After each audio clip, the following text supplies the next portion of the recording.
Imagine the absolute scenes when this secondary finally becomes the no-fly zone we've been promised for a decade.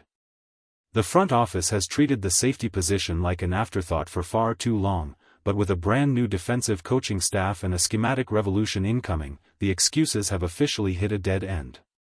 We are breaking down every high-stakes target in free agency, the Blockbuster Trade market, and a loaded draft class to finally turn this unit into a championship-caliber powerhouse.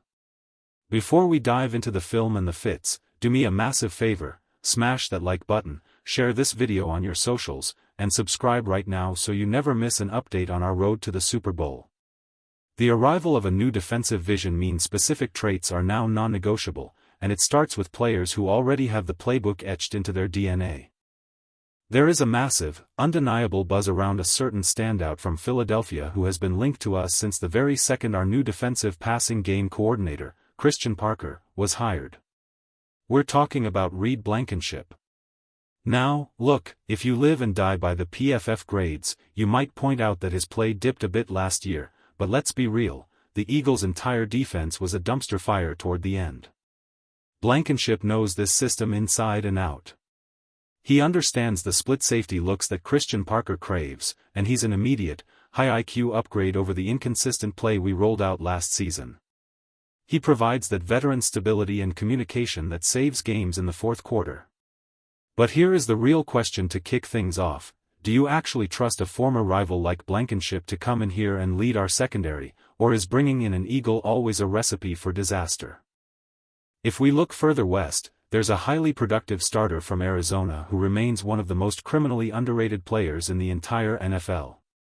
His name is Jalen Thompson.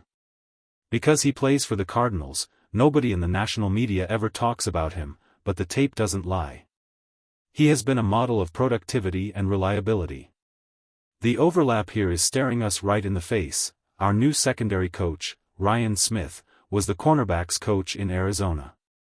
He knows exactly what Thompson brings to the locker room and the film room.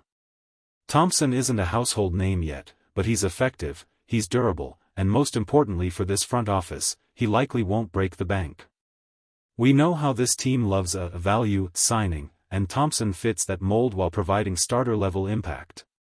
Then you have the Baltimore and Los Angeles connection. Consider a player like Alohi Gilman. After being traded from the Chargers to the Ravens, he showed he could thrive in high-pressure environments. During his time in LA, he worked directly with Derek Ansley, who is now a key part of our coaching hierarchy. The Ravens and Chargers have both leaned heavily into the split safety shells that are becoming the standard in the modern NFL. Gilman is a schematic glove fit for what this defense wants to accomplish. He's disciplined, he's athletic, and he's played in systems that mirror exactly what we're about to install. Of course, we have to talk about the ultimate wildcard, the man, the myth, the chaos agent, CJ Gardner-Johnson. He had a brief but notable overlap with Christian Parker in Philadelphia, and he brings a level of intensity that is frankly terrifying. He is the definition of a headcase in the best and worst ways possible. He's unhinged, he's loud, and he's a lightning rod for drama. However, you have to ask yourself, what's the point of having culture and locker room leaders if you don't have one or two absolute dogs who are willing to cross the line to win? We passed on him during the draft years ago after a pre-draft visit, and you have to wonder if that bridge is permanently burned or if he's exactly the injection of pure adrenaline this secondary needs to find its spine. Question of the day: if you could only sign one veteran safety from this list to start Week 1, who are you picking and why? Drop your names in the comments right now. If the front office decides to go the bargain bin route, which, let's face it, is their favorite hobby, there are still intriguing options. Think about PJ Locke. He hasn't seen a ton of field time recently in Denver, but he played directly under Christian Parker. That familiarity is worth its weight in gold when you're trying to install a new scheme on a deadline. Or how about Kobe Bryant? No, not that one, the former standout corner from Seattle who successfully made the transition to safety. He had an incredible playoff run and showed the kind of ball skills and instincts you only get from a former cornerback. In a too-high shell, your safeties have to be able to lay the lumber in run support, and Bryant has proven he's not afraid of the dirty work. We've also seen a massive stock rise from Jalen Hawkins. He rehabbed his value significantly with the Patriots last year after stints with the Falcons and Chargers. While his time with our current coaches was limited, his upward trajectory and versatility make him a name you cannot ignore. But what if we stop playing it safe? What if we actually get aggressive for once? There is a superstar in Arizona named Budda Baker who is currently in a very strange spot. He's facing a massive $19 million cap hit, but a trade would save the Cardinals $13 million while costing a regular team about $16 to $17 million over the next 2 seasons. Budda is the ultimate chess piece. He was Marquise Bell before Marquise Bell, a guy who can play nickel corner, drop into the box, or patrol the deep middle as a free safety. Yes, he's getting older, and yes, he's expensive, and yes, you'd have to give up an asset to get him. But imagine the message it would send to the rest of the league. Bringing in a player of his caliber transforms this defense from a regular season standout to a postseason nightmare. Looking at the Chicago Bears roster, there are 2 very different paths we could take. First, there's Jaquan Brisker, the former Penn State standout. He's a physical, boxy safety who fits the aggressive mold of a Dennis Allen-style scheme. He had a great playoff run, though his 2024 injury history is a bit of a red flag. On the other hand, you have the veteran Kevin Byard. He's older, but he is a pure deep safety with elite coverage range. He had a massive career resurgence in Chicago after a rocky end in Tennessee. He almost overlapped with Parker in Philly, missing him by just a year, but the schematic fit is still there. Would you rather have the young thumper in Brisker or the savvy, ball-hawking veteran in Byard? It's a classic debate of potential versus proven production. The league is overflowing with these mid-tier names that could provide crucial depth.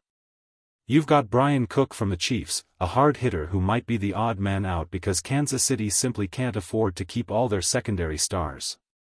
You've got Andre Sisco in Jacksonville, a Syracuse product with elite deep coverage ability, though he's currently working his way back from injury. We've even seen former top-tier talents like Kyle Duggar fall out of favor in New England after the coaching staff shifted. Duggar was a Mike Vrabel favorite, but if the new regime doesn't see the vision, he becomes a buy low candidate with Pro Bowl upside. Then there are the blasts from the past, like Jabril Peppers, who has become a bit of a journeyman but played some inspired football for the Steelers down the stretch last year. Even the veteran market has names like Harrison Smith, though it feels like he's destined to retire a Viking or follow his old coaches elsewhere. Then you have the role players like Andrew Wingard, Darius Washington, or Chuck Clark.